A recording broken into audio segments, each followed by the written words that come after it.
The most shocking privilege of a medieval princess was not her crown or castle, but her body itself, a political territory to be invaded for alliance. Her wedding night, often a state-sanctioned conquest witnessed by ambassadors to prove the dynasty's future, was, quite literally, secured.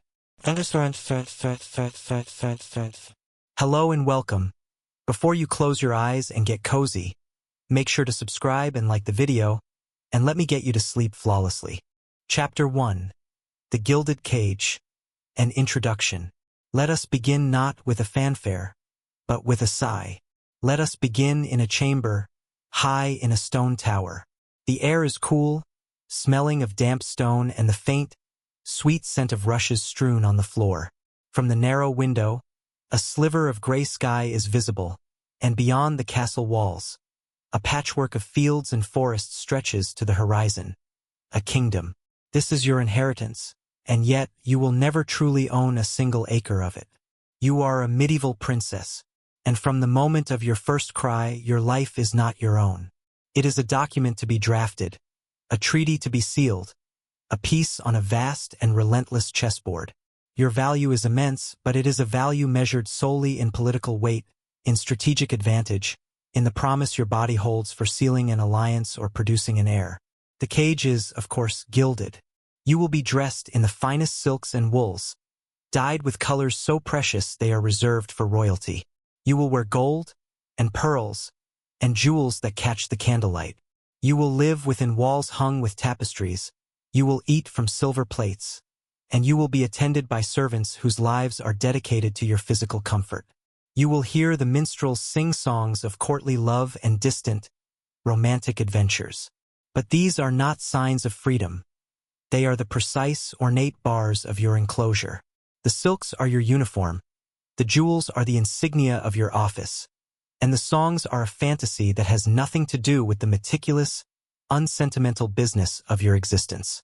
For your true purpose is stark and simple. You are a conduit. You are the living, breathing link between two powerful houses, the human vessel through which bloodlines merge, claims are strengthened, and wars are, hopefully. Chapter 3. The Cradle of Strategy, Your Birth. The journey of a princess did not begin with a coronation or a grand ball. It began in a darkened birthing chamber, thick with the scent of herbs and blood. For a queen, the birth of any child was a political event, a moment of acute vulnerability and high stakes. But the arrival of a daughter carried a specific, complex weight. There would be relief, certainly, that the queen had survived her ordeal. But the initial cry of a baby girl was met not with pure, unadulterated joy, but with a swift, pragmatic calculation. In an instant, the newborn was assessed. Was she healthy? Was she whole? Her physical form was her primary qualification. A deformity might render her useless for marriage, consigning her to a life secluded in a nunnery, a respectable disposal of a flawed asset. If she was deemed viable, the machinery of state began to turn, almost before she was swaddled. Messengers were sent, not just to announce a birth, but to send a signal to rival courts and allied nobles. We have produced a new peace. The game continues. Her very existence altered diplomatic equations. For her father, the king, she was now a tangible token for future bargaining. A daughter could secure a defensive pact on a troublesome border. She could reward a powerful, restless vassal by binding his line to the crown. She could be offered to an old enemy to cement a fragile peace. She was a promise of future obedience, a human pledge of goodwill. For her mother, the queen, a daughter was both a blessing and a subtle failure. She had fulfilled her duty by producing a child, but she had not produced the ultimate prize, a male heir to secure the dynasty. The pressure to try again, to give the king a son, would now intensify. The tiny princess, innocent in her cradle, was already a living reminder of work yet undone. She was a hope, but a conditional one. Her future was vast, but it was a vastness of obligation, not of choice. From her first breath. Chapter 2. Not a person, but a pawn. Before we consider the events of her life, the betrothals, the journeys, the weddings, we must first understand the fundamental lens through which she was viewed. In the intricate and brutal game of dynastic survival that was medieval politics, A princess was not a protagonist. She was not even, in the modern sense, a full character. She was a piece, a valuable, delicate piece, to be sure, perhaps a queen on the board, but a piece nonetheless. Her will was not her own because herself was not her own. She was an embodiment of territory, of wealth, of a bloodline. Her body was a living parchment upon which treaties were written. From her earliest awareness, this truth was woven into the fabric of her days. Her name was often chosen not for its beauty, but for the ancestor or saint it honored, reinforcing her lineage. Her lessons in manners, in speech, in dance, were not for her enjoyment, but drills for a future performance on a foreign stage. Every grace she cultivated was an increase to her market value. Every flaw, a stutter, a limp, a headstrong opinion was a depreciation of assets. She was raised to be assessed, to be compared, to be negotiated for. The question was never, "What do you want to be?" It was always, "What can you be for us?" This reduction from person to pawn created a profound inner exile. Her own feelings, fear of a distant land, dislike of a betrothed suitor 30 years her senior, a simple wish for a different life, were not simply ignored. They were illegitimate. To voice them was not an expression of personality, but a malfunction of the peace. Such feelings were to be confessed as sins of pride or disobedience, to be prayed away in the chapel, or suppressed beneath layers of courtly smile and obedient gesture. The cage of her role was most secure because it was built within her own mind. She was taught to police herself, to believe that the desires of the state were holy, and her own were trivial, even dangereux. Chapter 4. A name for alliance, not for love. The choosing of a princess's name was seldom a matter of familial tenderness or poetic preference. It was the first line of her political biography, inscribed upon her before she could speak.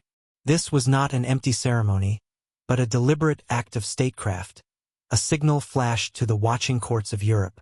Often, she was named for a powerful grandmother, a revered saint from the dynasty's homeland, or a female ancestor whose marriage had brought historic lands into the family's possession.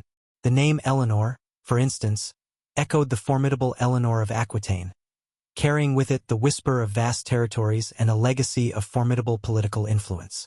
To name a daughter Matilda invoked the legacy of the Empress, a claim to authority and rulership. These names were not just labels. They were inheritances of expectation, burdens of precedent. They were a constant, whispered reminder of the role she was born to re-inhabit. Alternatively, her name could be a gesture of future intent. A princess might be given a name popular in a neighboring kingdom her father wished to court as an ally. It was a soft, early overture, a way of making her seem familiar, even destined, for a foreign court before negotiations had even formally begun. She was, in essence, being prepackaged for export. A princess named Isabella in an English court might be subtly groomed for a future in Castile. A Catherine in a minor Italian duchy carried the echo of future connections to more powerful states. What was almost never a consideration was a name chosen simply because it was sweet or unique, or because it belonged to no one else. Her identity was not hers to craft. It was an heirloom to be worn, a diplomatic tool to be wielded. When she heard her name called, across the nursery, in the solemnity of the chapel, in the formal address of an ambassador, she was not hearing a summons to her own self. She was hearing the echo of a past alliance. Chapter 5. The Nursery as a Diplomatic Room. One might imagine the nursery of a princess as a place of simple, soft comforts, a retreat from the harshness of the medieval world. In truth, it was an antechamber of the council room. The gentle space where she took her first steps was perpetually crossed by the long shadows of ambassadors and the whispers of foreign tongues.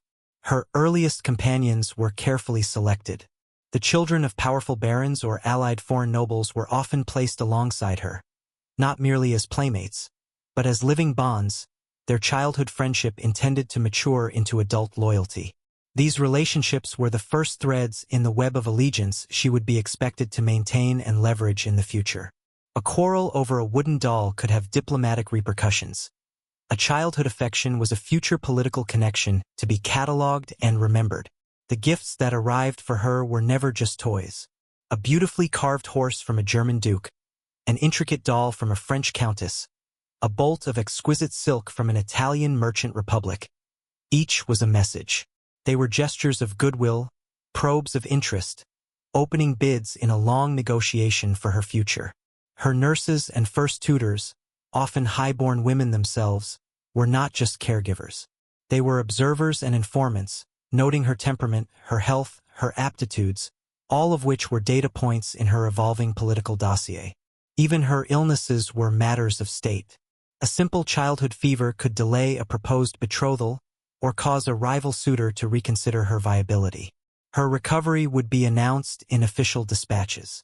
From her swaddling clothes to her first lessons, she was never simply a child growing.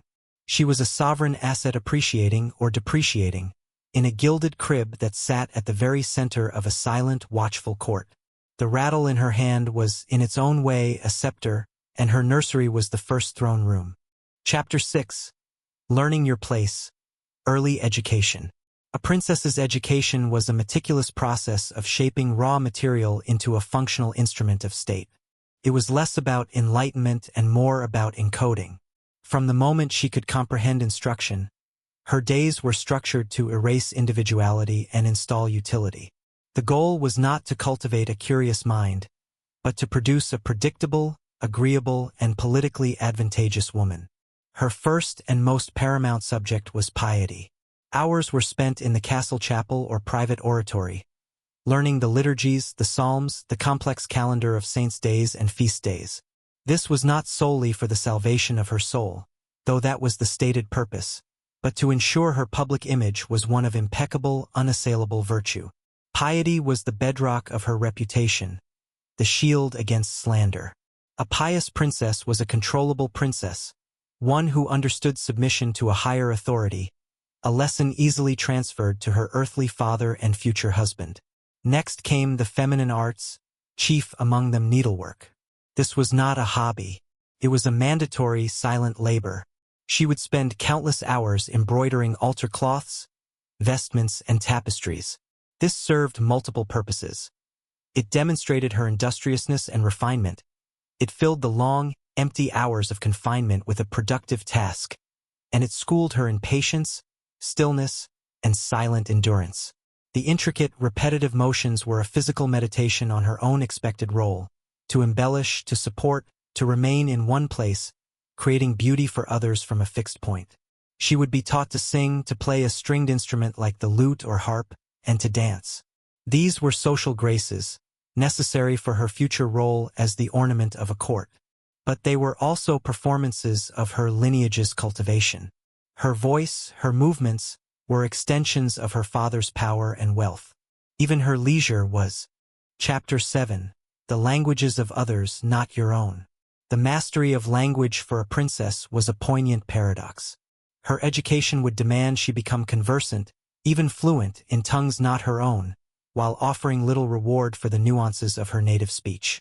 The primary purpose of her linguistic study was not self-expression, but strategic assimilation.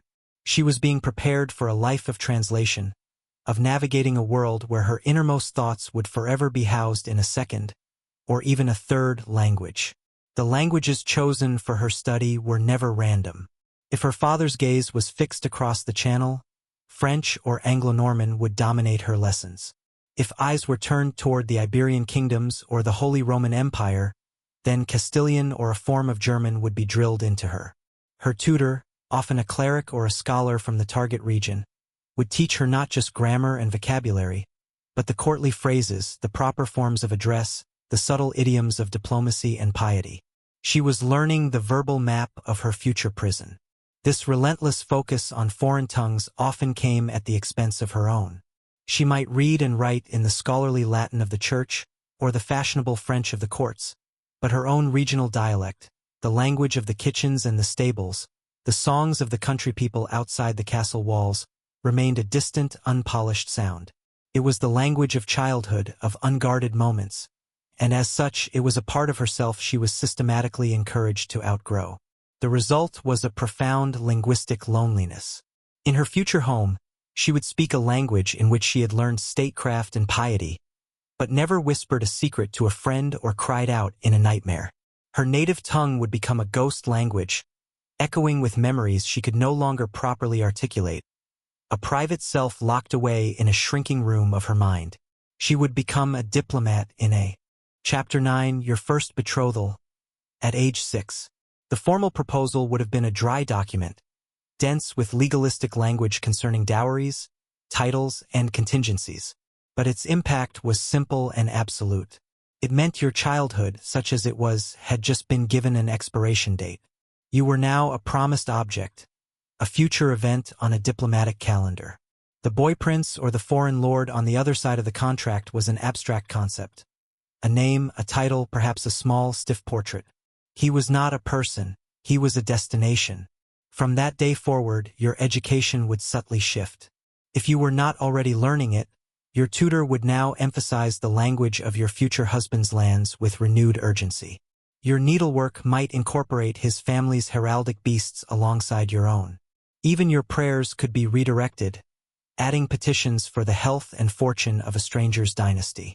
You were being psychologically rehomed, your identity gently pried from the stone of your father's castle and prepared for transplanting into foreign soil. The betrothal also cast a long, cold shadow over your daily life. It introduced a new and chilling form of scrutiny. Every childhood ailment was now monitored not just for your health, but for its potential to jeopardize the alliance.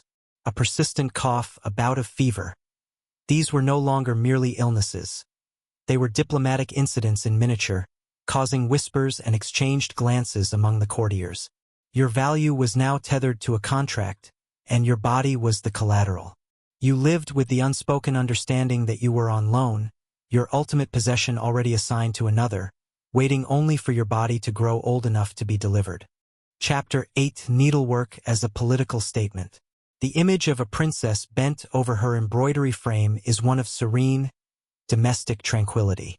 In reality, it was an act of political theater and psychological conditioning.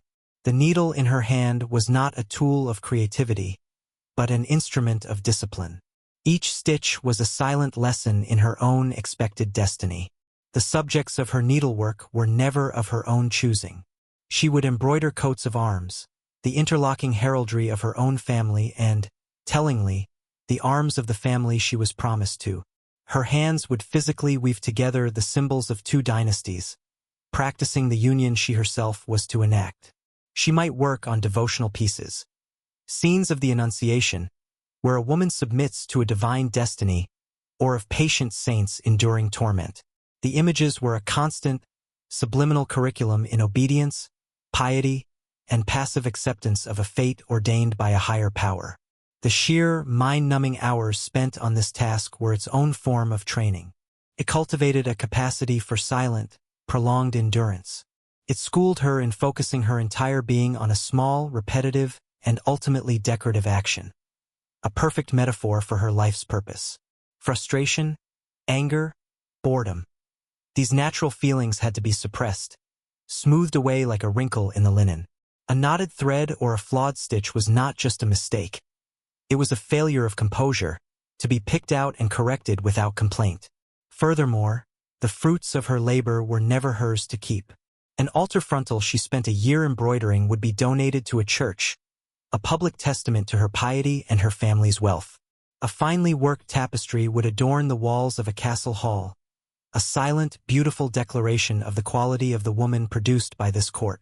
Her needlework was her first exported commodity, a preview of the docile, industrious, and politically aligned asset she was being meticulously.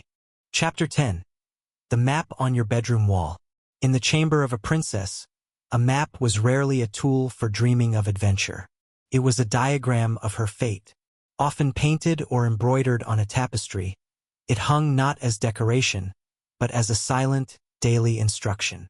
This was not a map of trade routes or ancient empires, but a depiction of the current political landscape, her father's kingdom, the lands of allies, and, most prominently, the territory of her betrothed. She would learn to trace its borders with her eyes, memorizing the shapes not as geography, but as the contours of her future life. That jagged coastline, that river valley, those distant mountains. These were not features of a land, but the walls and corridors of her new home. The map taught her distance. It made abstract the vast, lonely journey she would one day undertake, turning it into a measurable space she could contemplate in the quiet of her room. The map also taught her vulnerability. The borders were not fixed lines, but contested zones, often marked with tiny castles or heraldic shields that could shift with war or marriage. Her own future was as unstable as those ink-drawn frontiers. An alliance could collapse. A more advantageous offer could emerge for her father. Her betrothed could die, rendering her a piece suddenly back in play. The map was a reminder that her destiny was subject to the same erasures and revisions as any treaty. Most of all, the map shrunk her world even as it displayed a vast one. Her entire existence was reduced to 2 points: the castle where she stood and the castle where she was meant to go. The great, wide world in between was not a place for exploration, but a perilous gulf to be crossed under heavy guard. Every other city, every forest and kingdom on that tapestry, was merely scenery for her singular, preordained trajectory from one cage to another. The map on her wall was not a promise of the world. It was the blueprint of her confinement. Chapter 11. A father's most valuable asset. To her royal father, a princess was a unique and vital form of currency. Unlike gold from the treasury or levies of soldiers, she was a renewable and deeply personal expression of his power. She was the only kind of wealth that could forge a blood bond, transforming a brittle treaty of parchment into a living, breathing alliance that would, with luck, produce heirs to continue it. In the ledgers of state, she was listed among the crown's foremost resources. This perspective dictated every interaction. His affection for her was often genuine, but it was inextricable from his appreciation of her utility. A clever, composed, and beautiful daughter reflected well on him, increasing her value and, by extension, his diplomatic leverage. A visit to the nursery was a state inspection. A gift of a jewel was an investment. His pride in her accomplishments, her grace, her language skills, her piety, was the pride of a master craftsman in a finely made instrument, perfectly tuned for its intended purpose. This reality placed a chilling filter over any paternal warmth. The threat of his displeasure was not merely about disappointing a parent. It was about depreciating a state asset. A willful act, a public blunder, or a failure in her studies was not just childish misbehavior. It was a diplomatic liability. She learned to interpret his smiles and his frowns not solely as a daughter would, but as a subject gauging her sovereign's favor.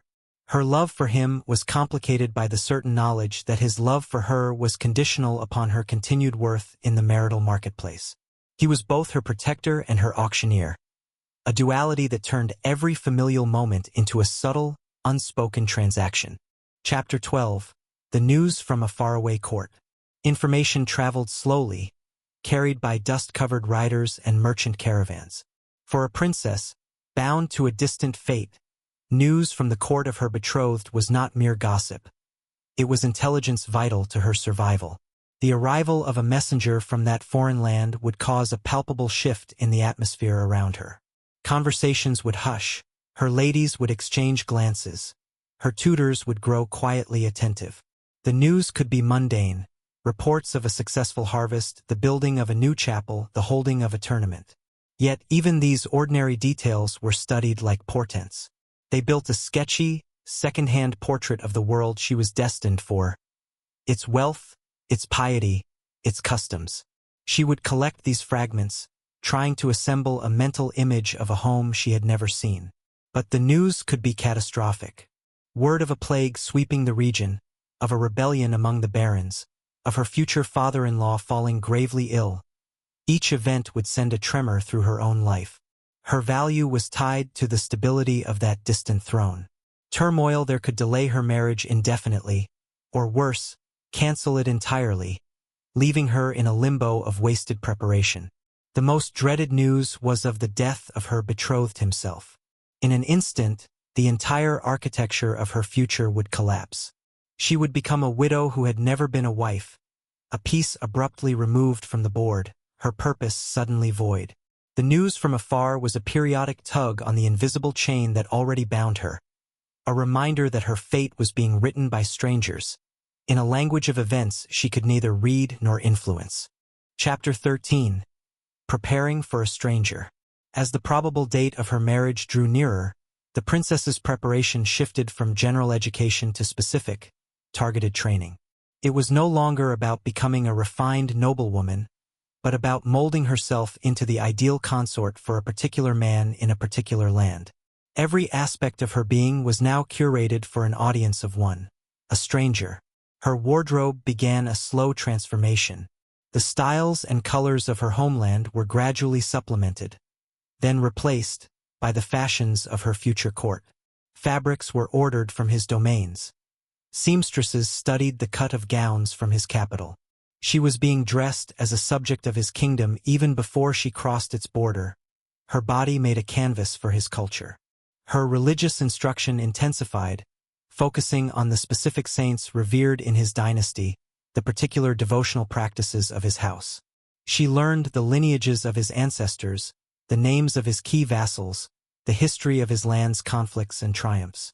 This was not knowledge for its own sake, but a crash course in the loyalties she must immediately adopt.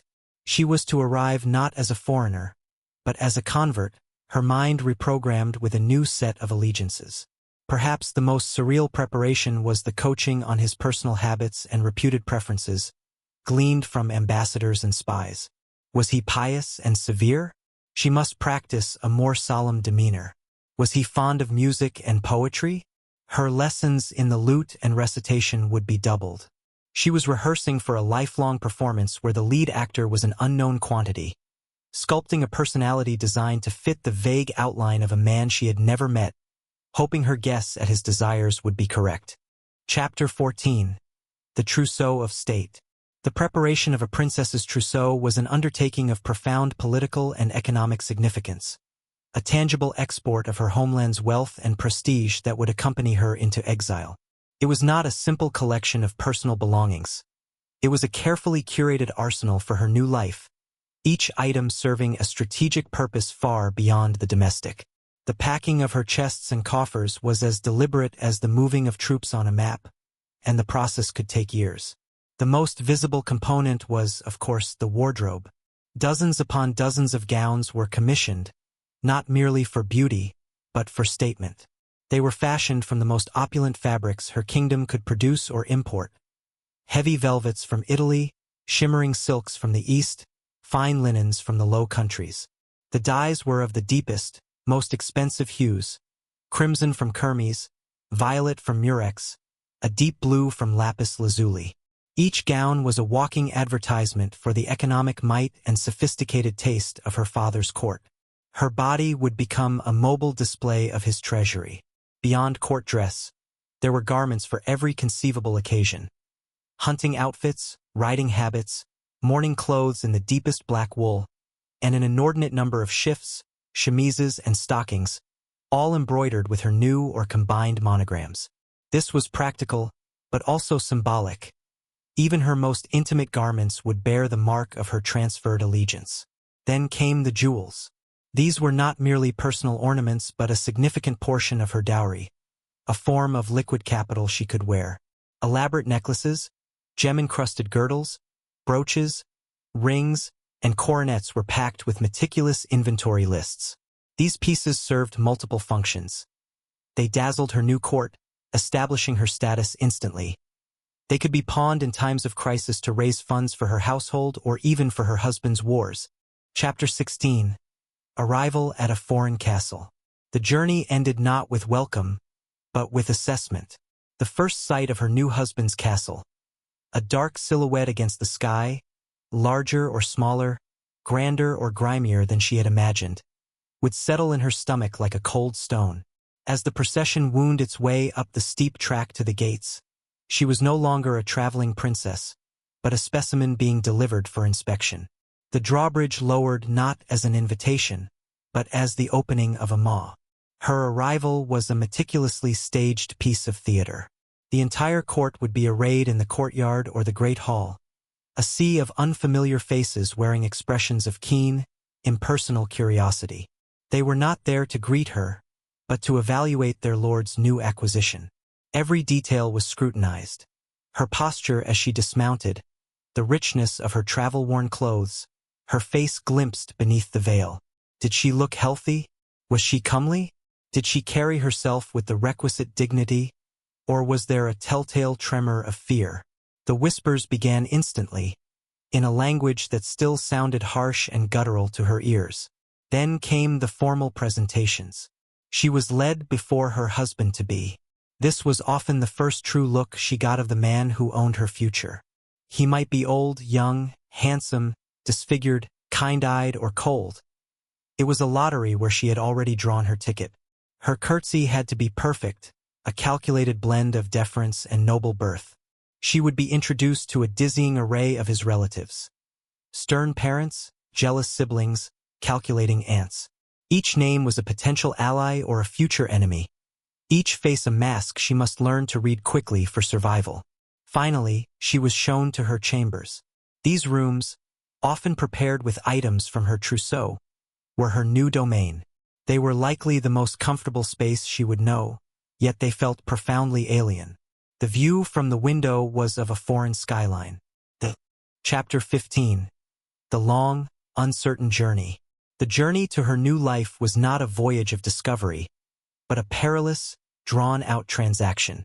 The moment she crossed the threshold of her father's castle, mounted the horse or entered the sealed litter, she ceased to be a daughter of the realm and became a consignment in transit.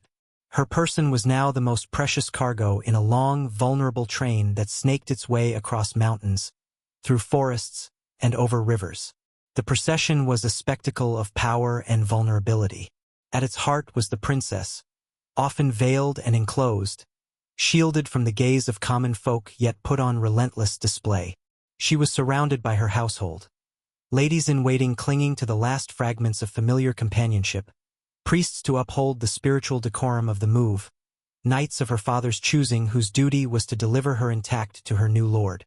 The rumble of cartwheels bearing her trousseau was the sound of her homeland slowly draining away, mile by mile. The road itself was the first taste of her future vulnerability. These were not safe, maintained highways. They were muddy tracks, forest paths where wolves and outlaws were real threats, mountain passes where a storm could mean disaster. Every night's stop at a monastery, a castle of a minor lord, or a makeshift camp was an exercise in tense diplomacy. Was the local baron truly loyal, or might he see a kidnapped princess as a thrilling prize? Sickness stalked the party. A bad chill, a fever from tainted water, could kill as surely as a bandit's arrow. Her health was no longer a personal matter but the security of an international contract, and every cough was monitored with acute anxiety. But the greatest hardship was the psychological limbo. For weeks or months she existed in a space between identities. She had left her childhood home, likely forever. She had not yet arrived at the place that would define her. She was a ghost on horseback watching the landscape. Chapter 17. Meeting your husband for the first time. The moment of introduction was rarely private, and never romantic. It was a state function, a collision of two diplomatic entities rather than a meeting of two people. He would be standing on a dais or seated in a chair of state, surrounded by his counselors and courtiers. She would approach, a figure moving through a gallery of spectators, every step measured, every flutter of her lashes noted. Her first impression was a swift, terrifying inventory. Did his eyes hold warmth or calculation? Was his smile genuine or a politic stretching of the lips? Did he seem pleased, disappointed, or merely satisfied that the goods had arrived as promised? Her own feelings, revulsion, relief, fearful curiosity, were irrelevant luxuries. Her entire training was focused on presenting a single, flawless image, demure, agreeable, and fertile. His first words to her were often scripted by protocol, a formal greeting in the language she had so painstakingly learned. Her reply, practiced 100 times with her tutors, would feel brittle and hollow in the air between them. The conversation that followed, if any, was an exchange of pleasantries as substantial as mist, watched and interpreted by everyone in the room. A compliment from him on her journey could be read as kindness or condescension. Her thanks for his hospitality could be seen as grace or weakness. In that brief, public encounter, her future was crystallized. This was the man whose moods would dictate her safety, whose favor she must compete for amidst a court of strangers, whose bed she would share, and whose children she must bear. He was her destiny, personified in a stranger's flesh. And as she curtsied again and was led away, the crushing weight of that reality settled upon her. The abstract concept of husband was gone. In its place stood a man, a near stranger with absolute power over her, and the terrifying lifelong work of understanding him and making herself I. Chapter 18. The Ceremony of Possession. The wedding itself was the final, public stamp on a transaction long since agreed upon.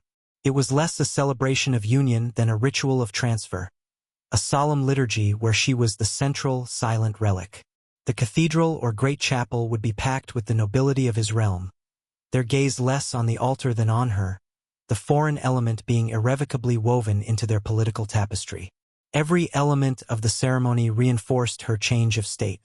She would be led to the altar by a male relative of her father's, or a high-ranking ambassador, a final representative of her old life handing her over. Her gown, while magnificent, was often in the colors and style of her new country, a sartorial declaration of her changed allegiance before the words were even spoken. The vows she recited were promises of obedience and loyalty not just to a man, but to his lineage and lands.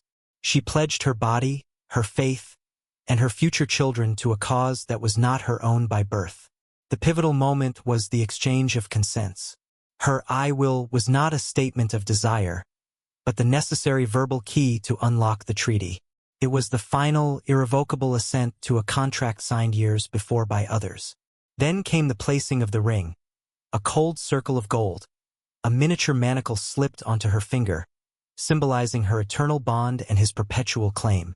As the Mass was celebrated, she would kneel beside him, a partner in a sacrament that felt, in its overwhelming publicity, strangely profane.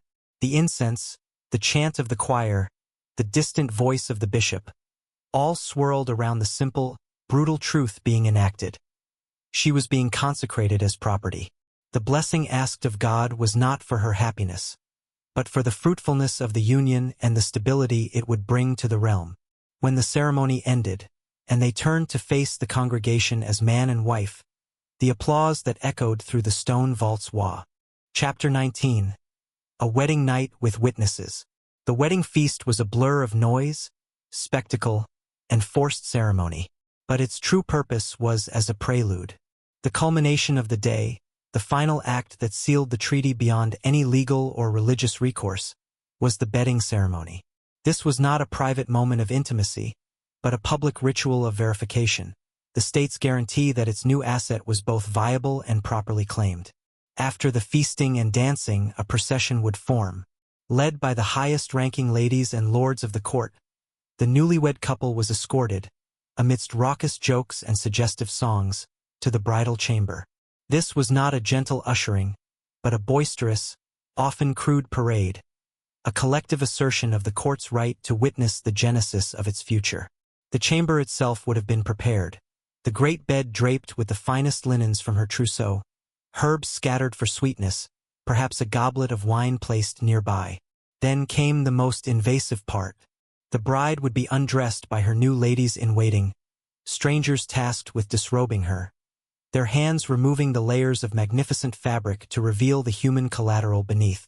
Across the room, her husband would be prepared by his own attendants. Once both were in their nightclothes or placed in the bed, the witnesses would finally withdraw, but often not fully. It was customary for some to remain just outside the door, or for the curtains of the bed to be only partially drawn, ensuring the act was heard, if not seen. The expectation of consummation was immediate and non-negotiable. In that bed, surrounded by the lingering energy of the crowd, any notion of privacy or tenderness was impossible. The act was a duty, a clinical ratification of the contract. Her body, which had been discussed, evaluated, and promised for years, was now being used for its stated purpose. Her pain, her fear, her utter alienation in that moment were irrelevant to the P. Chapter 20. The Sole Purpose, an Heir. From the moment the wedding night concluded, a new and more urgent clock began to tick. The political union was now active, but it remained fragile, conditional. Its ultimate success and, by extension, the princess's primary value, hinged on a single biological outcome: the production of a male heir. Everything else, her grace as a hostess, her piety, her management of the household, was secondary, decorative. Her womb was the chamber where the future of the alliance would be decided. This pressure was immense and unrelenting. Her monthly cycle, once a private matter, became a subject of state interest. The attendance or absence of her courses was monitored by her ladies and reported in whispers through the court. Each time she was late, a flutter of hope would arise, quickly followed by a suffocating dread.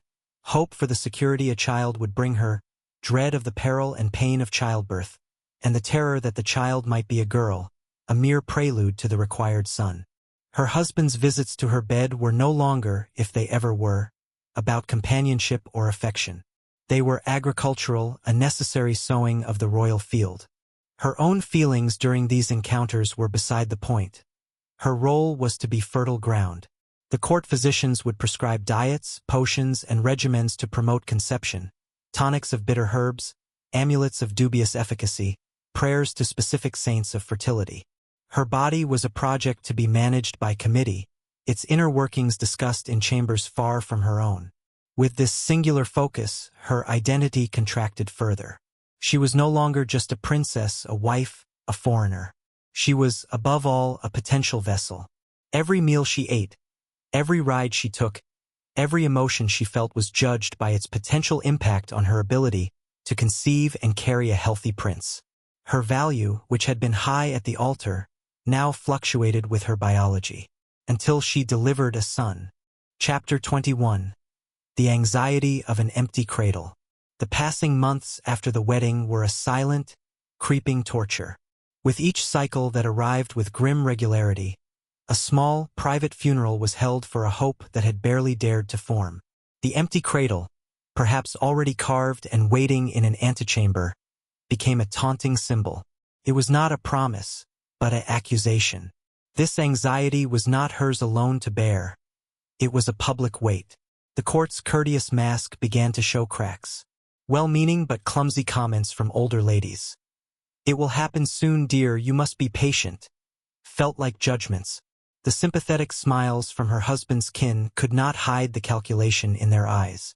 A fertile cousin or a younger sister-in-law, visibly with child, became a living benchmark of her failure, a walking reminder of the dynasty's needs and her own body's perceived betrayal. Her husband's demeanor would inevitably shift. His visits might become less frequent, or more perfunctory, tinged with a frustration he was entitled to feel. Affection, if it had existed, could curdle into duty. Conversations might steer toward the health of other women's children in the kingdom, a subtle, constant pressure. She would be examined more closely by physicians, their probing questions intimate and humiliating. Perhaps they would suggest pilgrimages to distant shrines, baths in specific springs, or donations to monasteries, all implying that the fault lay with her spirit or her flesh. The greatest terror was the political one. An infertile union was a broken alliance. Whispers would begin that the marriage was cursed, that God did not favor it. Her father's enemies might see an opportunity, suggesting the contract was void. The threat of annulment, of being set aside, declared barren, and shipped back in disgrace to her father's court, her usefulness spent, became a shadow that lengthened with every passing season. The empty cradle was not just a space lacking a child. It was a Chapter 22. Success. The birth of a son. The moment the midwife confirmed it was a boy, a visceral wave of relief would wash over the entire castle. A political sigh so profound it was almost audible. For the princess, now a queen, the feeling was infinitely more complex. There was the animal triumph of survival. She had endured the terror and agony of childbirth, the shadow of the mortality that claimed so many. There was the fierce, startling love for the tiny, squalling creature placed in her arms, a love that was the first truly unscripted emotion she had been permitted in years. But this personal triumph was instantly, utterly co-opted by the state. The child was not hers. He was the heir. Bells were rung across the realm not for her safety, but for the security of the succession. Messengers spurred their horses to carry the glorious news to foreign courts. Her husband would enter the chamber, his focus laser-like on the sun, his dynasty secured. His gratitude to her was real, but it was the gratitude of a lord to a vassal who has rendered exceptional service. Her body, exhausted and broken, became a celebrated relic. She had performed her function. Her value skyrocketed, but it also became fixed, finite. She was now the mother of the heir, a role that granted her immense respect and a new, more secure form of power, but one that also narrowed her identity further. From this point on, every aspect of her life would be refracted through this new lens. Her health was paramount because she might bear a spare. Her influence was tolerated because she was the prince's mother. Her opinions carried weight because they could one day be whispered in the ear of a king. The birth was a deliverance from one abyss of anxiety, only to place her on a new, even more precarious ledge. Her son was a target. Her new duty was not just to love him, but to protect him from the very court that celebrated him, from illness, from accident, from the quiet jealousy of other branches of T. Chapter 24. Your new home. A web of spies. The foreign castle, once a distant silhouette, was now her entire world. And within its cold stone walls, she quickly learned she was never alone, never unobserved. Her new home was less a residence than an intricate web, and she was the fly at its center, both prized and trapped. Every corridor echoed with whispers. Every smiling face was a potential mask. Her household, the staff assigned to her, were not her servants. They were his. The steward who managed her expenses reported directly to her husband's treasurer. The chamberlain who organized her routines answered to the king's council. The guards at her door were there as much to keep information in as to keep danger out. Her every movement, from a walk in the gardens to a request for a particular food, was noted, logged, and analyzed for signs of discontent, extravagance, or disloyalty. This atmosphere of surveillance was paralyzing.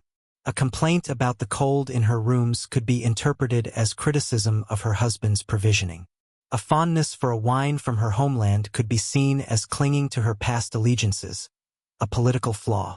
A private conversation with one of her own imported ladies, conducted in her native tongue, would be immediately suspected of containing sedition. Trust was not just scarce. It was dangerous to offer.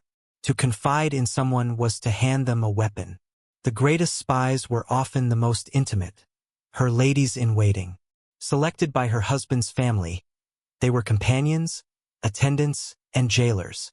They dressed her, knew her secrets, heard her sighs in the night. A careless word while her hair was being brushed, a tear shed in frustration, a prayer uttered too fervently for her family's welfare. Any of these could be filtered, twisted, and carried to the ears of her mother-in-law or the council. Her private chambers were the least private place of all. Home was not a sanctuary. It was the most closely monitored cell in the PRI.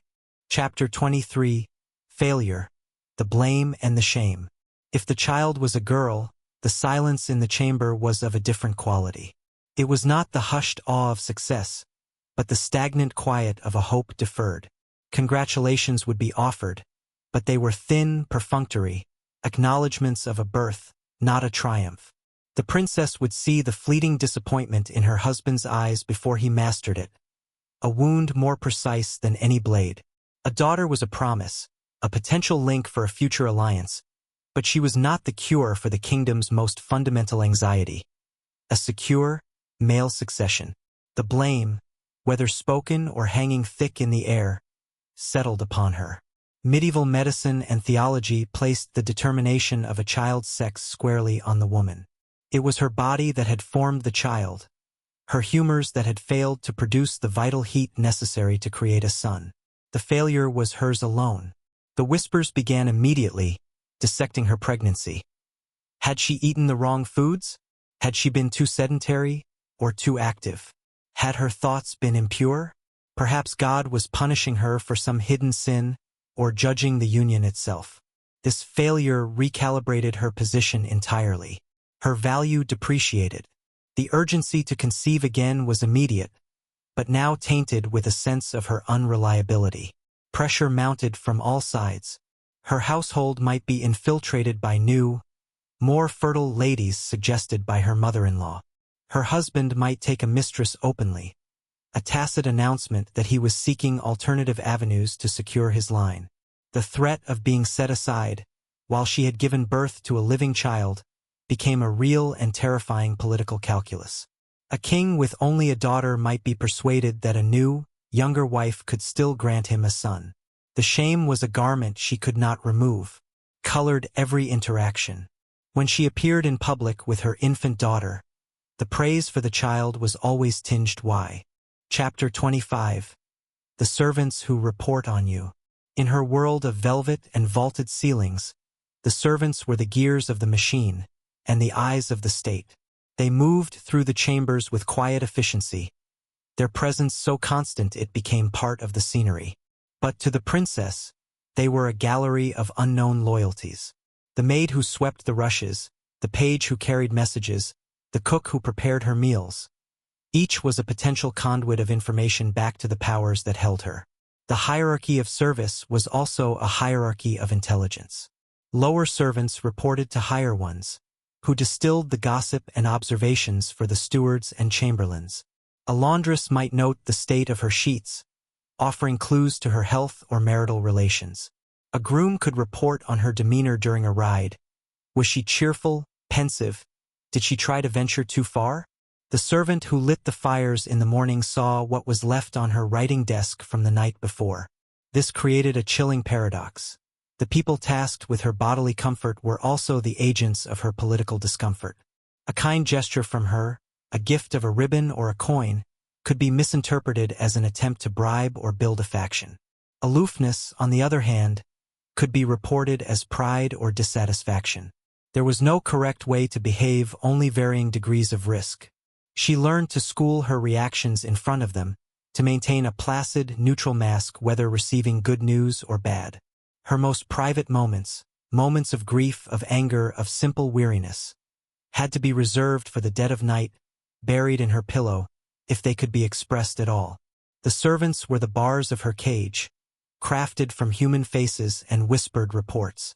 Their quiet, "Yes, my lady," was a constant reminder that in this new home, even the most mundane act was a performance, and the audience was always reporting back to the director. Chapter 26. A prisoner of protocol. Beyond the spies and the stone walls, there existed a more subtle, more inescapable prison, the unyielding code of protocol. Every hour of her day, from the moment her ladies woke her to the moment they extinguished the candle by her bed, was governed by a rigid script. This was not mere etiquette. It was the liturgical practice of her rank, a constant performance designed to reinforce the hierarchy that bound her. Her rising was a ceremony, with specific ladies handing her specific garments in a specific order. Her meals were public performances where she sat, what she ate first, whom she spoke to, and even the number of bites she took were subject to scrutiny and expectation. A walk in the garden required an entourage of a prescribed size. An audience with a petitioner followed a strict format of address and reply. To deviate was not to be unconventional. It was to be unstable, to undermine the very order she was meant to embody. This protocol served a dual purpose. To the outside world, it displayed the majesty and perfect order of the court, proving her husband's ability to command such refined control. To her, it was a system of control that precluded spontaneity, authenticity, or rest. There was no room for a bad day, for a headache, for a simple desire to be alone. Her personal will was systematically erased by the daily liturgy of her position. The woman was swallowed by the office. Even her grief and joys had approved channels. The birth of a child had its set rituals of churching and presentation. Mourning followed a strict schedule of veils and seclusion. Her emotions were not her own to express. They were state events to be managed according to custom. In this world of exacting formality, the greatest luxury, the most impossible dream, was not a jewel or a castle, but the simple, subversive act of doing nothing at all, of being unseen, unscripted, and utterly, blessedly alone. Chapter 27.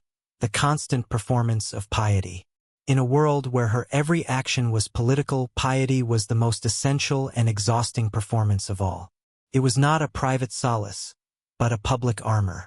Her devotion was a key pillar of her legitimacy, a visible sign of her virtue and, by extension, the godly favor resting upon her husband's reign.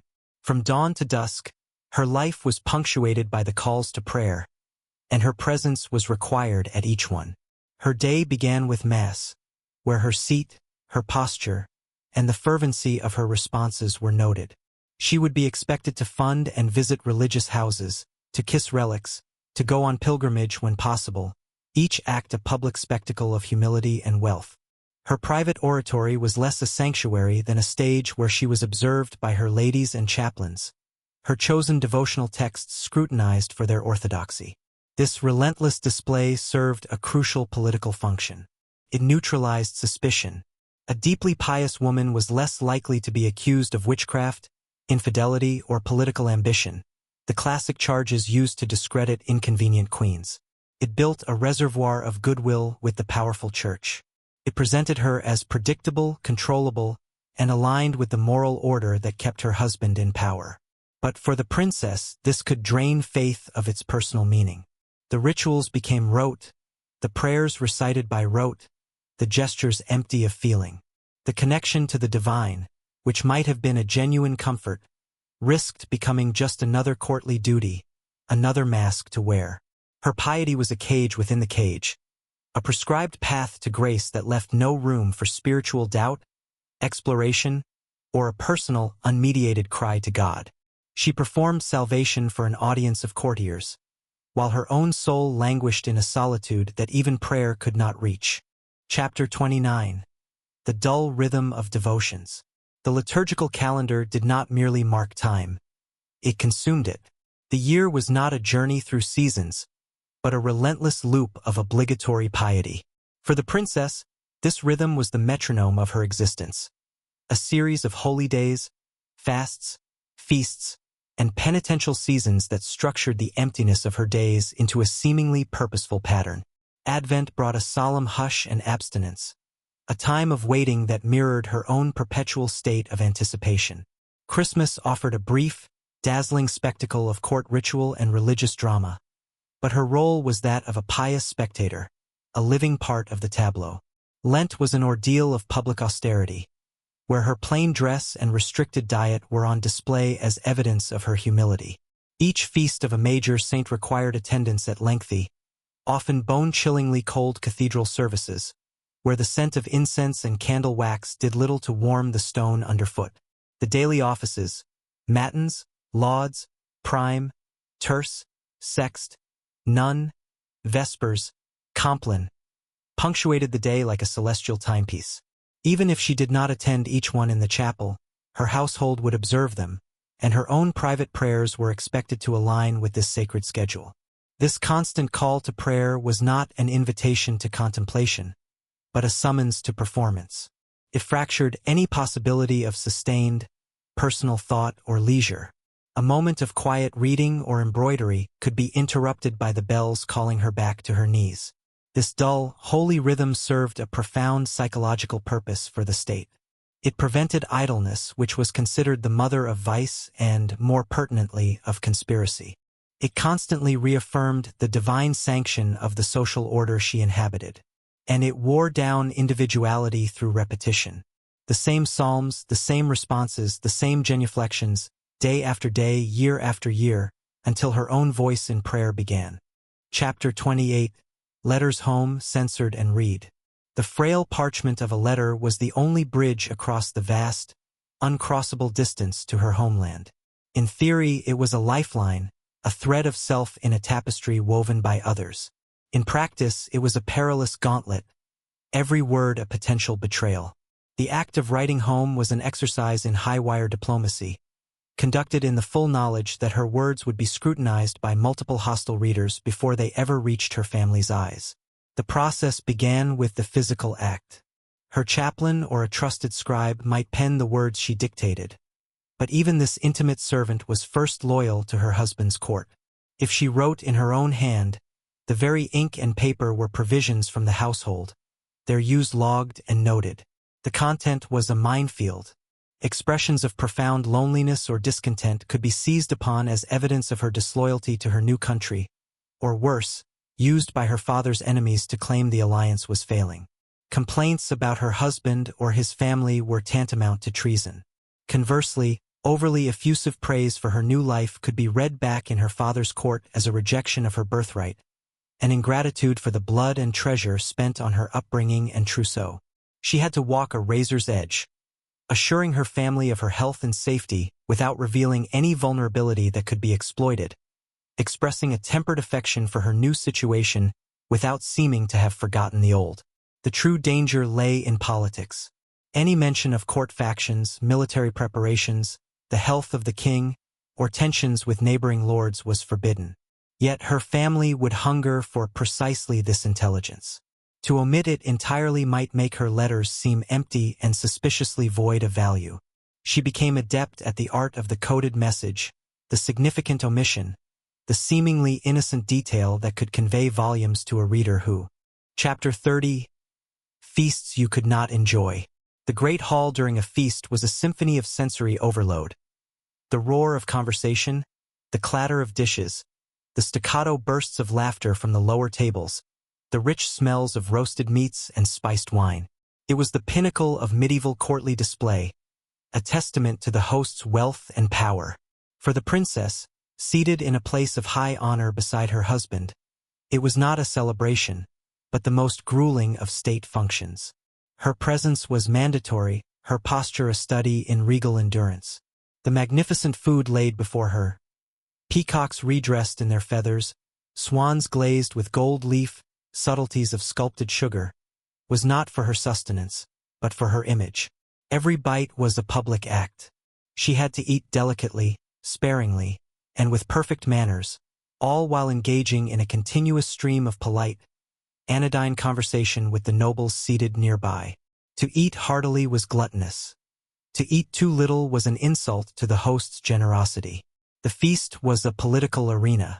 She was on display, her beauty, her grace, her gown, and her jewels being assessed by every guest. Her husband might use her as a diplomatic tool, directing her attention to a particular lord he wished to flatter, or a foreign ambassador he sought to impress. She had to be charming but not familiar, intelligent but not challenging, attentive but not intrusive. A misinterpreted glance, a joke not understood, a moment of inattention could be spun into a slight or a sign of weakness. Meanwhile, the cacophony and the heat from the great fireplace could be overwhelming. The endless courses dragged on for hours. Her feet, in delicate slippers, ached on the cold stone floor. Her smile, fixed in place, made her cheeks burn. The wine, meant to be sipped for show, could not be used to dull the monotony without risking a loss of composure. She was trapped in a beautiful golden cage at the center of the revelry, performing content men. Chapter 31. The Politics of the Dining Hall. The high table was not a place for a meal. It was a raised stage for the theater of power. Seating arrangements were a complex and perilous science, a living map of the current political landscape. The princess's place, always beside her husband, was fixed, but her attention was a currency to be carefully spent. Who she spoke to, in what order, and for how long were acts of subtle statecraft with immediate consequences. To her right might be a powerful, prickly duke whose loyalty was suspect. Ignoring him could be taken as an insult, validating his grievances. Engaging him too warmly, however, might alarm her husband's trusted advisors seated to her left. A foreign ambassador required a measured blend of hospitality and reserve, enough courtesy to foster goodwill, but not so much familiarity as to suggest any private understanding. A bishop demanded deference. A visiting poet required a show of cultured appreciation. Every smile was a calculated tool, every laugh a timed release of political pressure. She had to remember slights and alliances from weeks or months prior, ensuring her greetings acknowledged the right hierarchies. A forgotten name, a misplaced compliment to a rival family, could ignite smoldering tensions. Meanwhile, she was also managing the stream of servants, ensuring the quality of service reflected well on her household management, and monitoring the mood of the hall itself, A sudden quiet from the lower tables could signal discontent or the spread of dangerous gossip. Her own plate was secondary. The true feast was the network of alliances and enmities being serviced, the fragile peace being maintained through the ritual of shared bread and salt. She was both a player in this game and a prized piece on the board. A successful evening was not marked by a satisfied appetite, but by the absence of diplomatic incident, by the sense that the delicate balance of the court had been preserved, one carefully. Chapter 32. Your ladies-in-waiting. Companions or jailers? The ladies-in-waiting were the constant human backdrop to her existence, a shimmering, rustling presence attending to her every need. They dressed her, entertained her, shared her meals, and occupied the long hours with gossip, music, and needlework. In the stark loneliness of her position, they were her only semblance of a peer group. Yet, this intimacy was the very mechanism of her control. Were they her companions, or her most elegant jailers? They were rarely of her own choosing. Selected by her husband's family or his council, they represented key noble houses whose loyalty the crown wished to secure or monitor. A place in the queen's household was a coveted honor, a source of prestige and influence for the lady and her family. But this influence flowed in both directions. Through these women, the court's leading factions had a direct conduit to the queen's ear, and, more importantly, a direct line of report from her chambers. Every confidence shared was a risk. A complaint about her husband's coldness, a moment of nostalgia for her homeland, a critical opinion about a policy. Any of these could be distilled and carried beyond the chamber door, not out of malice necessarily, but out of duty to their own family's interests. A lady's first loyalty was to her bloodline, not to her royal mistress. The princess learned to speak in a kind of code, to offer opinions that were acceptably bland, to keep her true frustrations locked behind a pleasant, vacant smile. Yet, the human need for connection was relentless. The temptation to trust, to confide in a face that seemed kind, was a constant vulnerability. A skilled lady-in-waiting could cultivate a genuine affection while never forgetting her primary function. This duality made the relationship profoundly lonely. Even in a room full of women, engaged in the most feminine of pursuits, the princess was profoundly alone, orbiting at the center of a solar system. Chapter 33. The Scarcity of True Solitude. In a castle teeming with life, guards, servants, courtiers, family, the one thing a princess could almost never find was genuine solitude. Privacy, as we understand it, did not exist for a person of her rank. Her worth and safety demanded she be perpetually attended, which meant she was perpetually observed. The quest for a single, unwitnessed moment became a quiet, desperate obsession. From the moment she awoke, a lady was there to draw the bed curtains. A maid stood by with a basin and cloth. She dressed under the assistance of multiple hands. She ate with companions. She prayed with her chaplain and ladies. She took the air in the garden with an entourage. Even in the privy chamber, a maid might wait just outside the curtain. The night brought the closest approximation, but even then, a lady often slept on a pallet at the foot of her bed, or just beyond the door within call. This constant companionship was a form of exquisite torture. It meant there was no space for the face to fall, for a tear to be shed without political consequence, for a sigh to escape that was not immediately questioned. There was no room for the messy, uncurated process of being human, of feeling doubt, anger, fear, or simple weariness without it being interpreted, reported, or managed. The rare moments she could seize were therefore precious and furtive. Perhaps she could insist on praying alone in her oratory for a few extra minutes, the sanctity of the space granting a temporary shield. She might linger at an embrasure, pretending to look at the view while stealing a fragment of inner silence. The mental act of retreating inward, of building a fortress within her own mind where no lady, no spy, no husband could follow, became her most vital survival skill. But this internal exile was its own kind of loneliness. True solitude, the physical state of being unseen and unneeded, remained the most impossible luxury in her gilded world, a freedom so deep. Chapter 34. Illness in a Drafty Stone Fortress. To fall ill in a medieval castle was to confront a profound and terrifying vulnerability. For a princess, it was not merely a physical crisis, but a political event. The stone walls that symbolized strength were, in sickness, a trap for damp and cold, conduits for relentless drafts that mocked the tapestries meant to stop them. The great hearths heated only the immediate air. Beyond their glow, a pervasive chill seeped into the bones, a fertile ground for ague and fever. When she took to her bed, the private chamber became a public council room.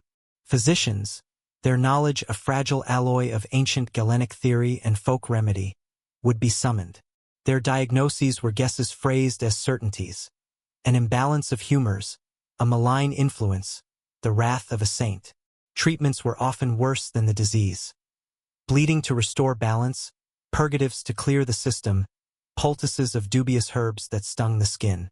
Through the haze of fever, she would be aware of them debating over her. Their voices low, their touches impersonal and clinical. Her illness was a ripple in the pond of state. Her husband's court would watch closely. Was she strong, or was she frail? Her ability to bear heirs was suddenly in acute question. If the illness was protracted, whispers would begin.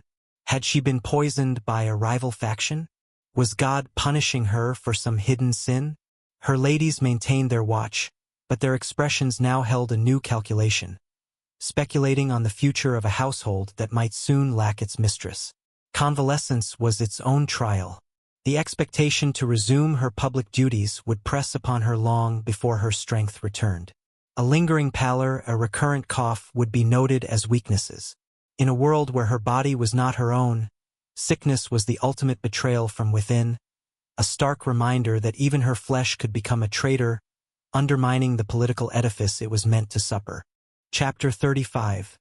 The Medicine of Leeches and Prayers.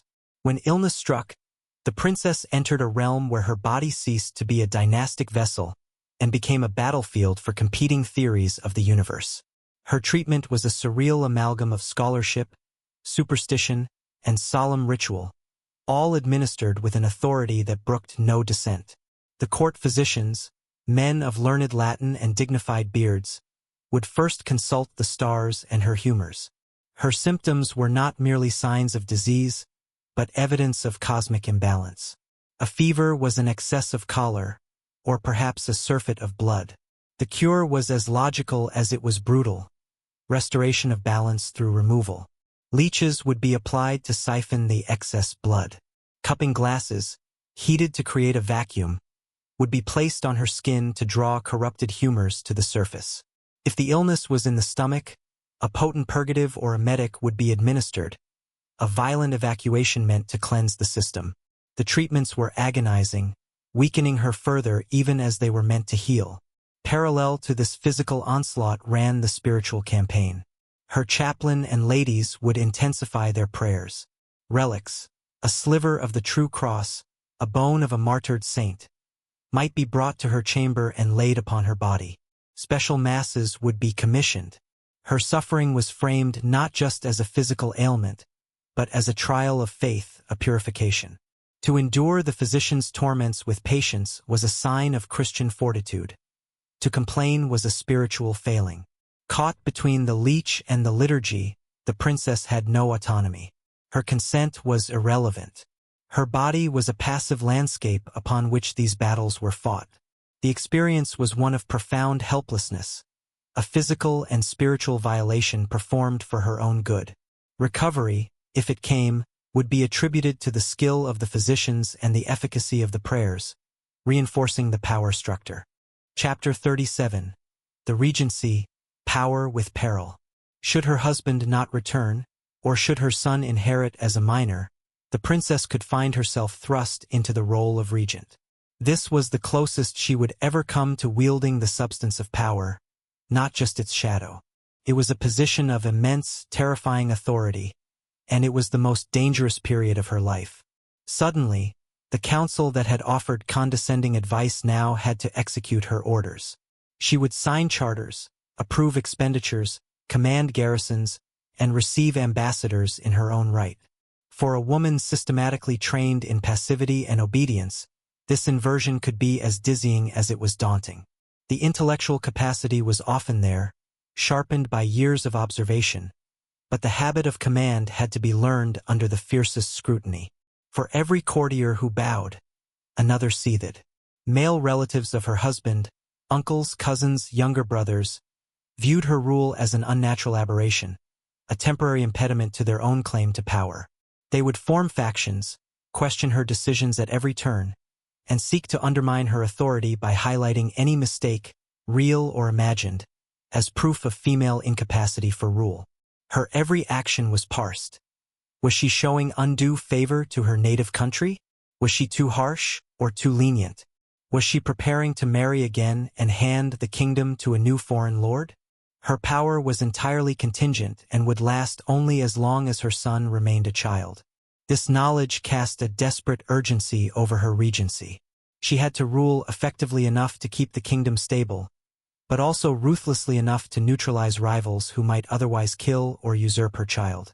She was both the shield and the sword for her son's future, a role that demanded a political cunning and steel she was never supposed to possess. The regency was not an empowerment. It was a high-stakes trap.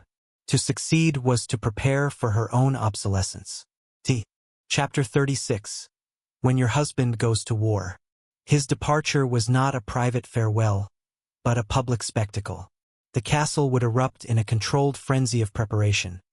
The shout of men in the yard, the clang of the armory, the smell of hot pitch and nervous horses. As her husband donned his armor in the great hall, transforming from a king into a warlord, her role too underwent a sudden, perilous shift. She was no longer just a consort.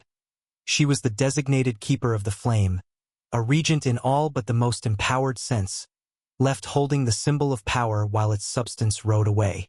The weight that settled on her shoulders was immense. The castle was now a command post, and she was its commander, yet her authority was provisional, fragile, and under immediate siege from within. Her husband's counselors, seasoned older men, would offer counsel that bordered on command, testing her resolve at every turn. Petitions and disputes would flow to her, and her judgments would be scrutinized for weakness or favoritism. She had to project unwavering confidence, a seamless continuity of power, to prevent the ambitions of rival lords or restless neighbors from stirring. Yet, underpinning every decision was a gnawing, primal dread. Every day without news was an eternity. A rumor of a battle, carried by a panicked merchant, could paralyze the court.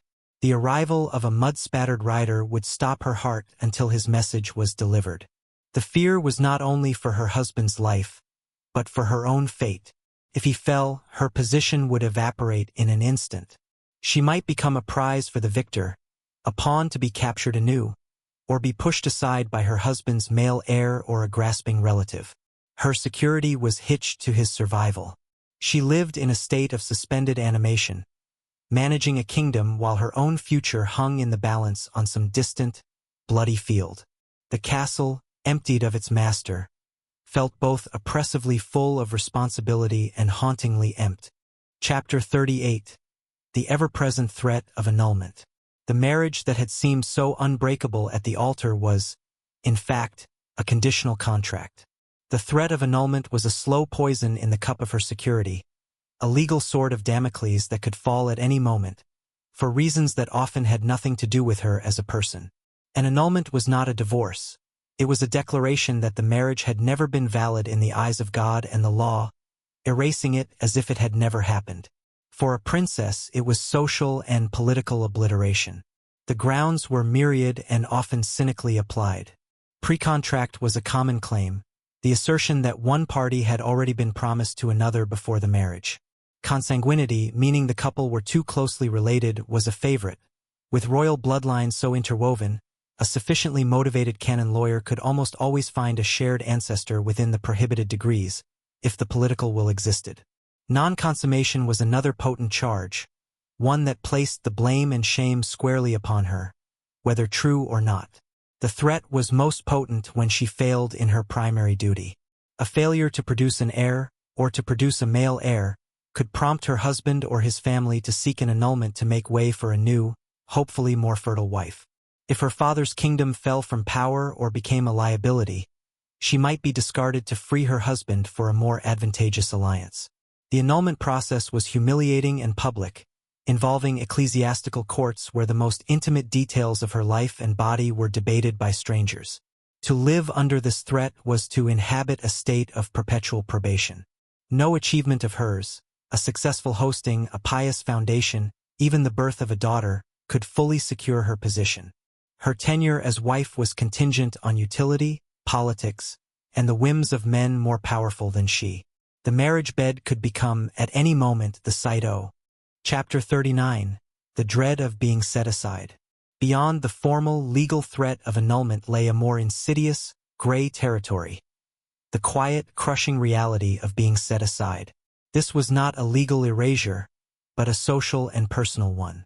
Her husband, finding her politically inconvenient, personally displeasing, or simply failing to stir his affection, could simply cease to see her as his wife in any meaningful sense. He would fulfill his dynastic duty with her, if necessary, but his heart, his confidence, and his public partnership would be granted elsewhere. The signs would be subtle at first. His visits to her chambers would grow rare, then cease. He would stop seeking her counsel. At feasts and ceremonies, his attention would be directed to others, a favored courtier, a charismatic ambassador, or worse, a mistress whose presence at court became increasingly open and honored. She would remain in her apartments, surrounded by the hollow pomp of her title, presiding over a shrinking sphere of influence. Her household budget might be trimmed, her requests for patronage denied.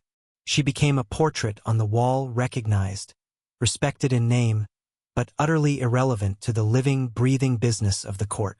This slow fade was a particular kind of hell.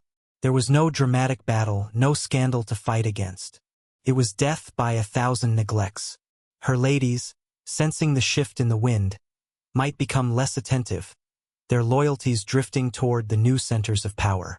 Ambassadors would pay their formal respects, but save their real negotiations for those who had the king's ear. She was a ghost in her own palace, walking through ceremonies that had lost all meaning, speaking words that nobody heeded. To be set aside was to be condemned to a life of profound, dignified uselessness, a constant, aching reminder of her failure to secure the one thing that mattered. Not just her husband's political need, but his human favor. It was the gilded cage without even the il. Chapter 40. If your father's kingdom fell. The princess's fate was irrevocably tied to the fortunes of two kingdoms, the one she had left and the one she had joined. Her value as a living treaty depended on the strength and stability of her father's realm.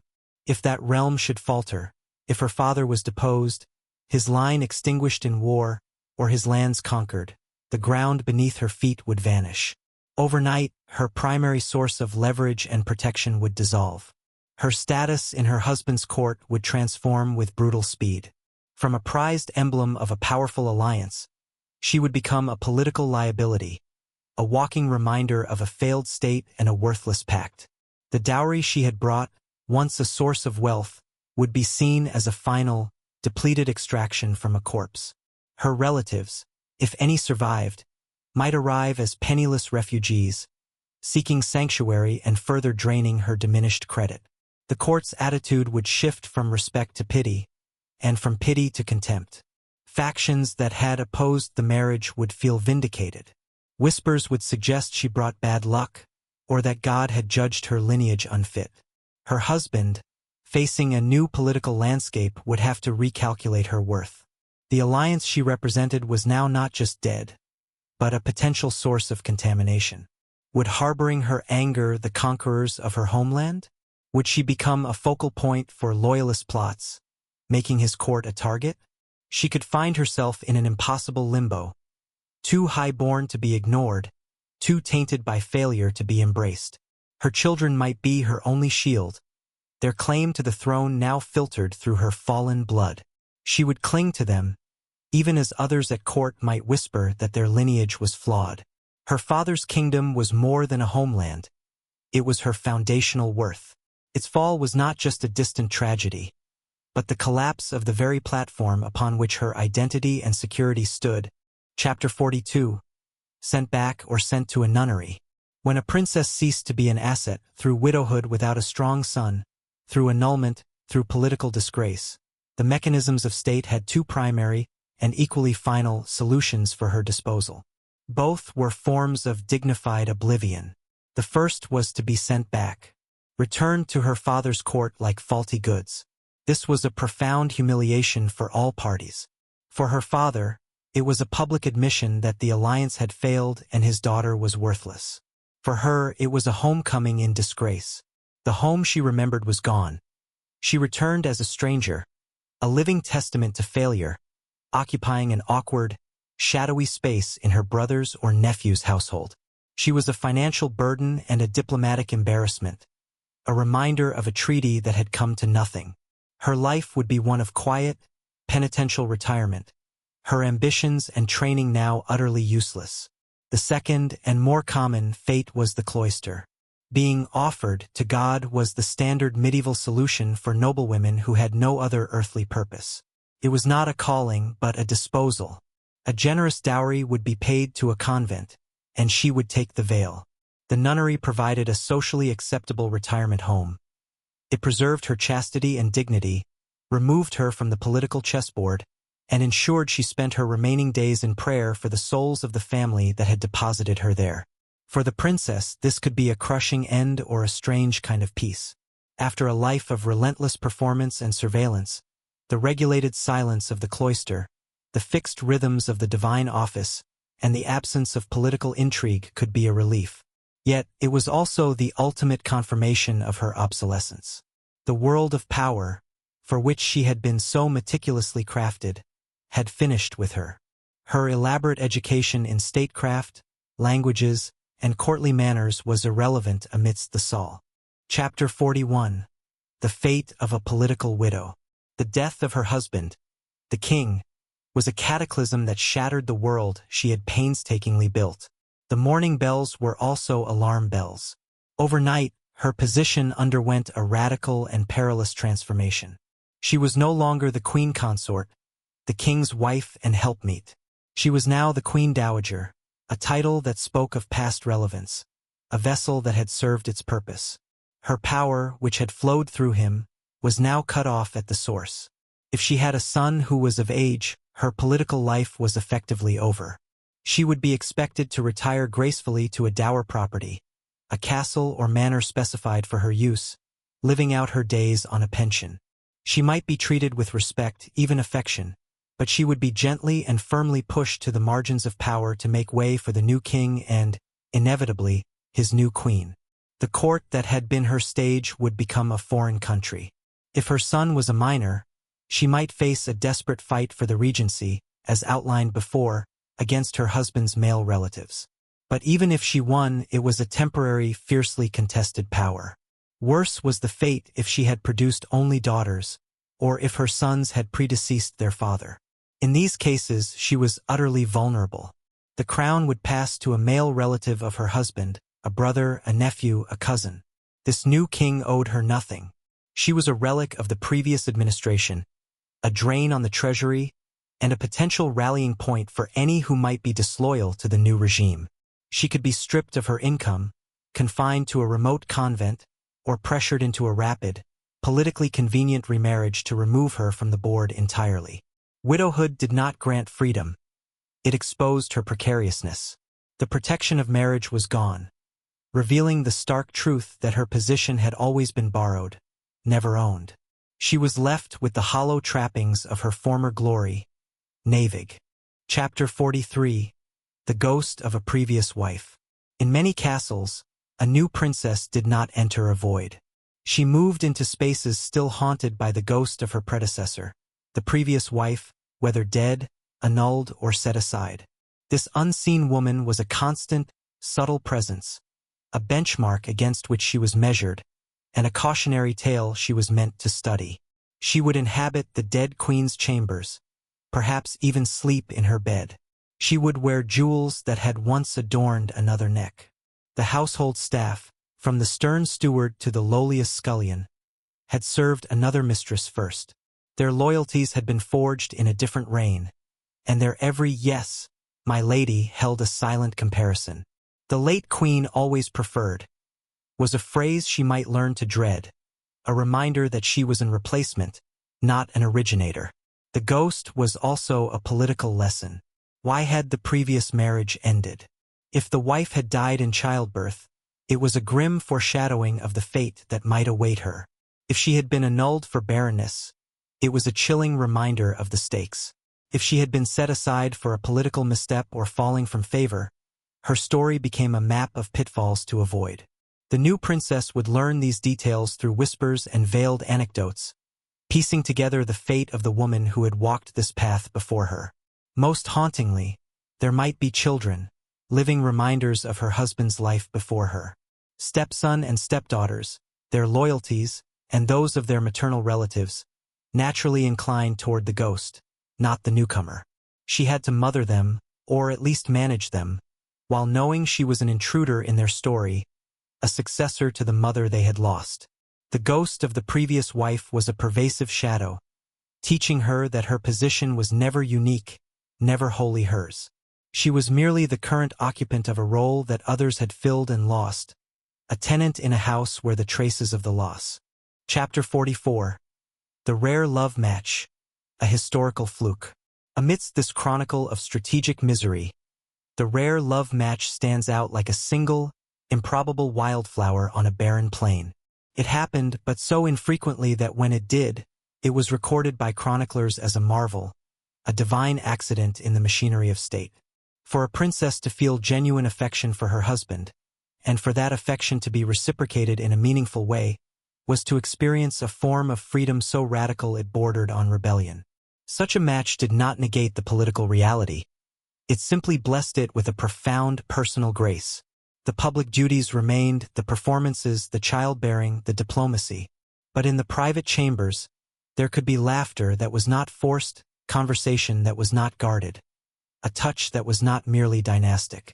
She might have a true counselor in her husband, a partner with whom she could share the burdens of rule.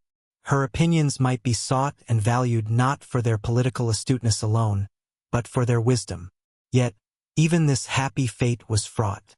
The intensity of such a bond could breed jealousy at court, accusations that the queen held undue influence, that the king was being led by his heart rather than his head. Their closeness could isolate them from the necessary, fractious network of noble alliances, and it made her all the more vulnerable. To love her husband was to hand him not just her political destiny, but her heart. His death, in such a case, was not just a political catastrophe, but a personal devastation from which she might never recover.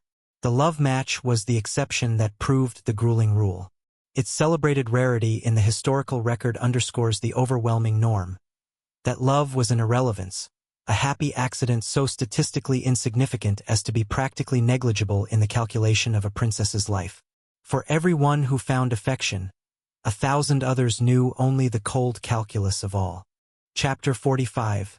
The heavier the crown, the colder the bed. There existed a cruel inverse proportion in the life of a princess. The greater her political success, the more profound her personal isolation could become.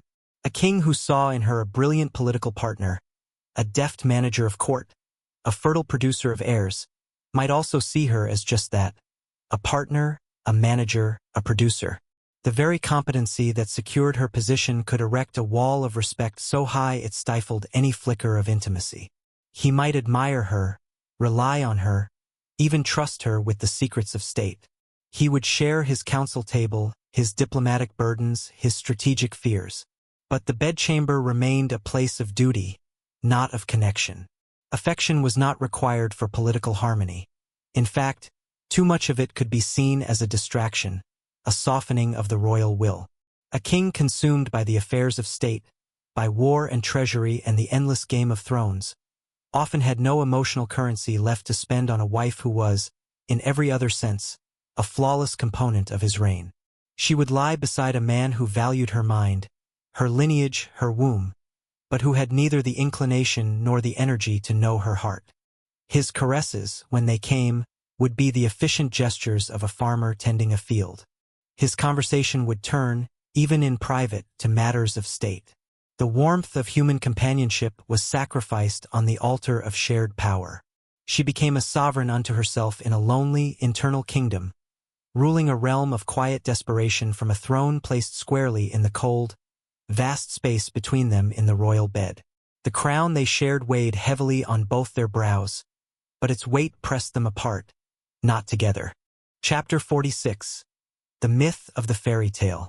We must, here, dismantle the most persistent and poisonous of illusions. The fairy tale. The stories that would emerge centuries later, of rescued princesses, of love at first sight, of a crown as a reward for virtue, are a profound and beautiful lie. They are a retrofit of romance onto a structure that had no room for it. For a medieval princess, the story did not end with a wedding. It began with one. And happily ever after was not a promise, but a sentence. In the tales, the princess is an individual. Her wishes matter. Her courage defines the plot. In reality, her wishes were irrelevant, and courage was often the quiet courage to endure, not to act. The fairy tale monster is a dragon, an ogre, a witch, an external, defeatable foe. Her real monsters were silence, surveillance, and the slow erasure of herself. They could not be slain with a sword, only outlasted with a placid smile. The knight in shining armor is the central fantasy. He chooses her for her own sake, fights for her, elevates her. In life, her knight was often the very architect of her cage, a man who had won her in a treaty, not a tournament. His duty was not to cherish her, but to use her bloodline. His protection was not from dragons, but from the consequences of his own political failures, a far less noble charge. The fairy tale is a seductive, dangerous fiction because it inverts the truth. It suggests that her powerlessness was temporary, her passivity a prelude to rescue, her value inherent and recognized. For the real princess, powerlessness was permanent, passivity was the requirement, and her value was conditional and external. To believe the fairy tale is to misunderstand the profound, quiet tragedy of her existence. Her life was not a story of adventure culminating in love. It was an administration, a lifelong service in a gilded office where the only retirement was death or the convent. The ever after was simply the rest of her days, and Chapter 48. The Quiet Desperation in a Tapestry. If we seek the truest autobiography of a medieval princess, we must look not to the dry chronicles, but to the art she was permitted to create, the tapestry. In those vast, woven landscapes of wool and silk, we might find the quiet map of a constrained soul. For while the subjects were dictated, religious scenes, mythological hunts, scenes of courtly love, the hand that worked the needle, hour upon hour, year upon year, could sometimes weave a silent protest, a hidden plea, or a fragment of a suppressed dream. Consider the thousands of tiny, perfect stitches that form a flower at the edge of a scene, a flower not in the original cartoon. It is a violet, perhaps, the color of humility and faithfulness. Was it her favorite? A memory from a childhood garden now lost? In its meticulous, unnecessary beauty, we might see a claim to a tiny piece of territory, a declaration that even here, within the rigid frame of her duty, something of her own taste could exist. Look at the faces of the women in these scenes. The Virgin at the Annunciation, her head bowed in acceptance. Penelope, weaving and unweaving at her loom, waiting. Their expressions, rendered in subtle gradations of thread, often hold a profound, still sadness that no sketch could convey. Did the princess, as she labored over those downcast eyes, see her own reflection in the tapestry's warp and weft? The medium itself was a metaphor for her life. A slow, incremental construction where the design was predetermined, where she could only choose the shading, the texture, the hidden detail in a corner no one but her would ever scrutinize. The act of creation was also an act of endurance. The physical toll was real. The strained eyes in poor light, the stiffened fingers, the bowed back. This bodily sacrifice mirrored the larger sacrifice of her existence.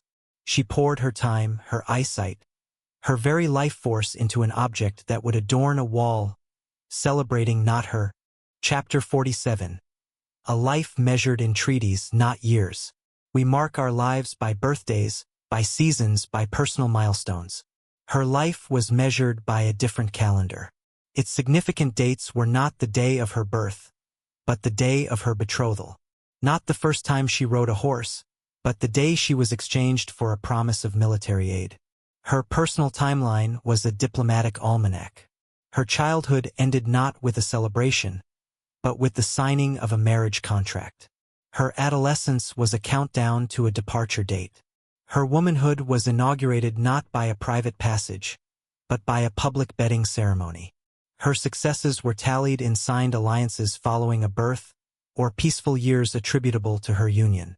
Her failures were recorded in annulments, or in the outbreaks of war her marriage had failed to prevent. Even her body was a territory on a timeline.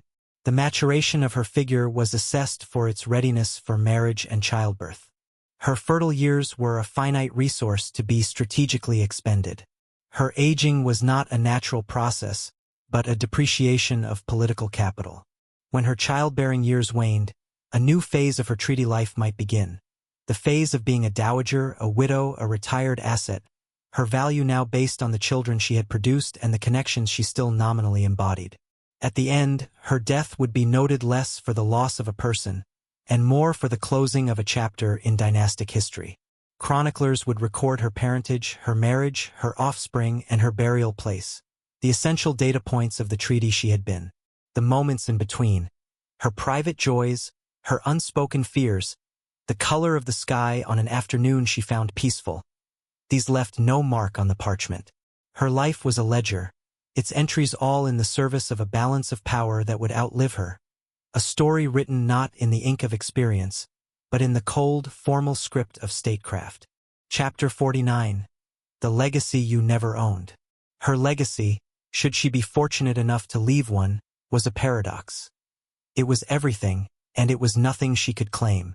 It resided in the bodies of her children, in the stability of a realm she helped secure, in the bloodline that continued. Yet this legacy was never hers. It was absorbed into the patrimony of her husband's dynasty. History would remember her not for her own deeds, but as a conduit. If her son became a great king, the chronicles would praise the wisdom of his father and the grace of God. Her role as mother and early influencer would be a footnote, if mentioned at all. The virtues he possessed would be attributed to his paternal lineage. Any failings might be whispered to have come from her foreign blood.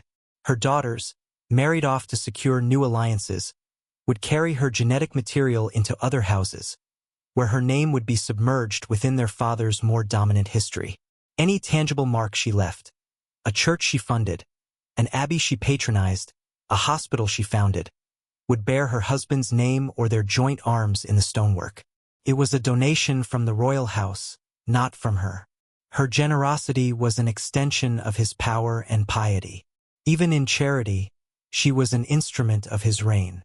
She might have wielded significant soft power, reconciling factions, advising policy, managing a vast household with acuity. But this influence was, by its nature, shadow work.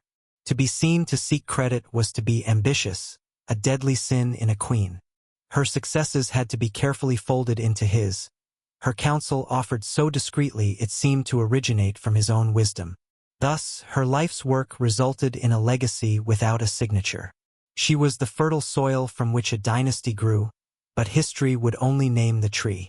She was the architect of peace, but the treaty would bear her husband's seal. She built a stable realm for her children, but they would bear their father's name. In the end, Chapter 50. The Echo in the Stone Corridor, a conclusion. We end where we began, in the stone silence. After the chroniclers have noted her death, after the masses are sung for her soul, after her jewels are inventoried and her dower lands reclaimed by the crown, a quiet returns to the castle. It is a different quiet. The particular rustle of her gown, the specific tone of her voice in prayer, the contained energy of her presence. These are gone. For a time, her absence is a sound in itself, a hollow echo in the long corridors. But stone endures and courts move on. A new bride may arrive in a season or a year, stepping into the same chambers, wearing similar jewels, performing the same rituals. The machinery of dynasty, for which she was a custom-fitted part, grinds onward. Her children, if she had them, will remember her. A scent, a touch, a fragmented lesson. To them, she was a person. To history, she is a date, a lineage, a political event. This series has not been a chronicle of events, but an excavation of a state of being. We have traced the contours of the cage, its gilded bars of ceremony, its locks of political necessity, its cold stone walls of protocol. To say it sucked is a modern simplification for a vast, ancient ache. The ache of a life lived as a symbol, where the heart and mind are suppressed in service to the womb and the bloodline. The medieval princess's life was a masterpiece of compression. An entire human consciousness, with its capacity for love, fear, curiosity, and desire, was pressed into the narrow, rigid vessel of a political function. Her story is not one of dramatic oppression, but of a slow, meticulous shaping, a process where the self was not defeated in battle, but gently, inexorably, persuaded to disappear. So, let the echo in the stone corridor stand as her epitaph. It is the sound of a space where a life was lived, a complex melody of duty, loneliness, resilience, and quiet desperation, now faded into the immutable silence of H.